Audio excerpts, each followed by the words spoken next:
Hello everyone and welcome to all in WBPSC Bangla. আশা করছি তোমরা সবাই ভালো আছো। এখন চারিদিকে যা চলছে সেই পরিস্থিতি থেকে আমরা দাঁড়িয়ে দেখছি পাকিস্তানিরা গুগল সার্চ যেটা করছে, সেই সার্চে সব থেকে বেশি সার্চ হয়েছে যে জিনিসপত্র, সেগুলো আমরা দেখতে পাচ্ছি যে পাকিস্তানিরা ব্যস্ত এটা সার্চ করতে যে আমাদের কাছে কি আর্মি আছে, আমরা কতটা পাওয়ারফুল, আমরা কিভাবে ধ্বংস করে দিতে পারি পাকিস্তানকে। অপরদিকে ইন্ডিয়ার জনগণ বা আমরা ভাবছি যে কবে অ্যাটাক করবে আর কতদিন সময় লাগবে পাকিস্তানে অ্যাটাক করতে। এর মাঝখান থেকে বাংলাদেশ কিছু অন্যই কথা বলছে এবং বাংলাদেশ একটা স্টেটমেন্ট বাংলাদেশের তরফ থেকে এসছে একজন এক্স মেজর জেনারেলের তরফ থেকে। তো সেটা নিয়ে আজকে আমার আলোচনা, তোমরাও আমাকে জানিও তোমাদের মতামত। তাহলে শুরু করা যাক। তো যেটা যার কথা আমি তোমাদেরকে বলছিলাম তিনি হলেন x major general ALM Fazlur Rahman.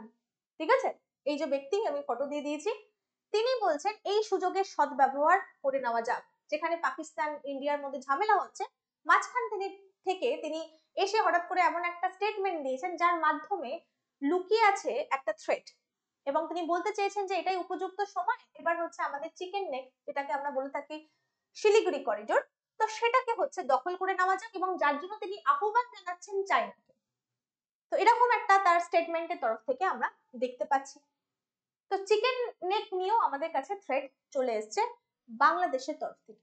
কতটা যুক্তিযুক্ত তার স্টেটমেন্ট বা কতটা দূরদর্শিকতার তার মধ্যে অভাব রয়েছে, তো সেটা একটু আলোচনা করব। তার আগে আমার প্রথমে যেটা মনে পড়ে গেল, বাংলাদেশের তরফ থেকে একের পর এক উদাসীন তত্ত্ব যখন আমাদের কাছে উঠে আসছে, তখন আমাদের কাছে মনে পড়ে গেল, বা আমারও বা তোমাদেরও হয়তো আমার সাথে মনে পড়বে 1971-এর ঘটনা। এই 1971-এ পূর্ব পাকিস্তান এবং পশ্চিম পাকিস্তান তখন ছিল, এবং যার দরুন এখন যে বাংলাদেশ পূর্ব পাকিস্তান, তার যে কি অবস্থা ছিল সেটা আমরা সবাই জানি, এবং সেখানকার মা বোনদের সাথে কি অত্যাচার করা হয়েছিল আমরা সবাই জানি।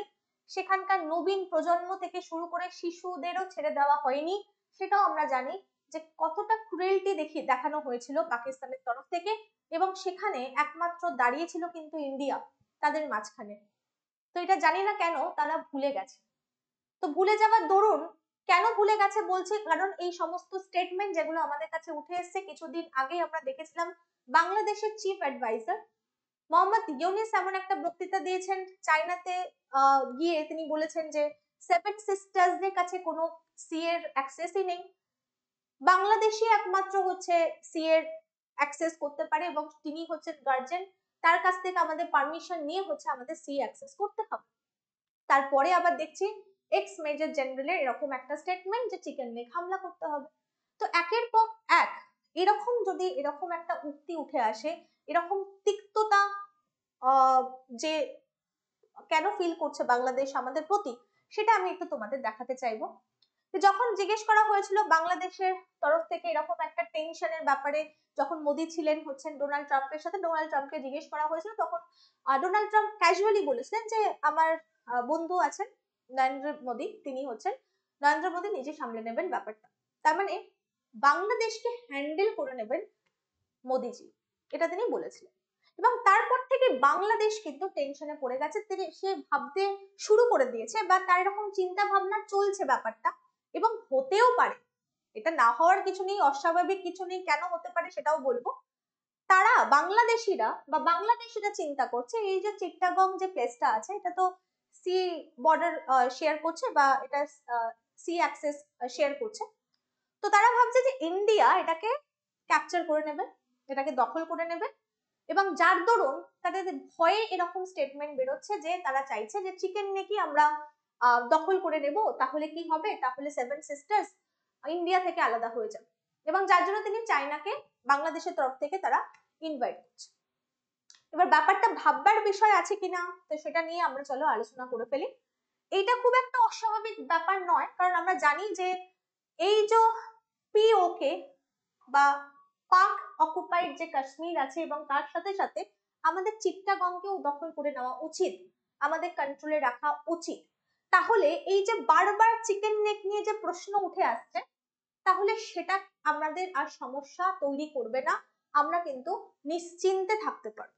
তো এটার ব্যাপারে অবশ্যই ইন্ডিয়া হয়তো ভাবনা চিন্তা করবে, আশা করা যাচ্ছে। খুব একটা অস্বীকার করা যায় না এই ব্যাপারটা, এবং যেটা নিয়ে বাংলাদেশ ভয় পেয়েছে এবং যার দরুন হচ্ছে এরকম সমস্ত স্টেটমেন্ট বেরিয়ে আসছে। এবার তোমাদের দেখাতে চাইবো বা তোমাদের মনে প্রশ্ন আসবে, এই যে চায়নাকে হঠাৎ করে বারবার খালি চায়নাকে ইনভাইট করা হচ্ছে ইন্ডিয়ার বিরুদ্ধে ঝগড়া করার জন্য বা ওয়ার করার জন্য, সেটা কি চায়না সত্যি করবে?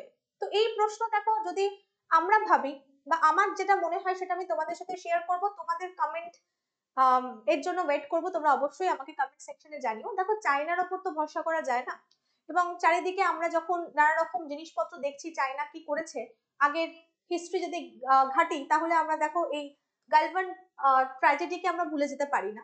ঠিক আছে, তো সেটা তো ভুলতে পারি না, সেটা একটা এক্সাম্পল হিসেবে আমি তোমাদের দেখালাম যে হতে পারে চায়নার পক্ষে সবকিছু সম্ভব। আবার যদি একটু লজিক্যালি চিন্তা ভাবনা রাখে, যেমন বাংলাদেশ বা পাকিস্তান হয়তো লজিক্যালি চিন্তা ভাবনা রাখে না, তাই জন্য বারবার যুদ্ধ করার মনোভাব নিয়ে যেমন পাকিস্তানও হেরে যাচ্ছে বারবার, বা পাস্টে যদি আমি দেখি আমাদের হিস্ট্রি দেখি, তখন পাকিস্তান তো হেরেও যাচ্ছে বারবার।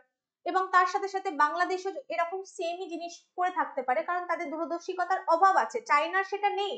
কেন নেই বলছি, কারণ এখন চায়নার অবস্থাকে একটু ভাবার চেষ্টা করো। এই ট্যারিফ ওয়ারের দরুন রেসিপ্রোকাল ট্যাক্সের ভারে চায়না জর্জরিত, এবং যদি সে ইউএস মার্কেটের সাথে সাথে যদি ইন্ডিয়ান মার্কেটও হারিয়ে বসে, তাহলে বিজনেস করবে কোথায়? কারণ চায়না আর ইন্ডিয়ার বিজনেস রিলেশনশিপ কিন্তু খুব ভালো, তো সেটা নিশ্চয়ই চায়না নিজের ইন্টারেস্টকে কখনো ক্ষুণ্ণ করতে চাইবে না এই সময় দাঁড়িয়ে। হ্যাঁ, করতে পারে, কি করতে হয়তো পারে যে পিছন থেকে বা প্যাসিভলি হয়তো কিছু সাহায্য করে দিল, কিছু ওয়েপন বা কোনো কিছু দিয়ে বাংলাদেশকে অথবা পাকিস্তানকে, কিন্তু সরাসরি অর্থাৎ ফ্রন্টে দাঁড়িয়ে সে কখনোই দেখাবে না যে আমি এর পক্ষে বা আমি এর বিপক্ষে, কখনোই দেখাবে না। কারণ সে ভালো মতোই জানে যদি সেটা দেখায় তাহলে কিন্তু ট্রাম্পও এসে দাঁড়িয়ে পড়বেন মোদির যে পাশে, এবং তাহলে অবস্থা একটু বিপন্ন হতে পারে, বা এই সুন্দর যে ট্রেড রিলেশনশিপ সেটা খারাপ হয়ে যেতে পারে। আর চায়না নিজের ইন্টারেস্ট ছাড়া কিচ্ছু বোঝে না। তো তোমাদের কি বক্তব্য অবশ্যই জানিও এই থ্রেড সম্পর্কে চিকেন নেকে। কমেন্ট সেকশন তো খোলাই আছে। So that's all for today, and have a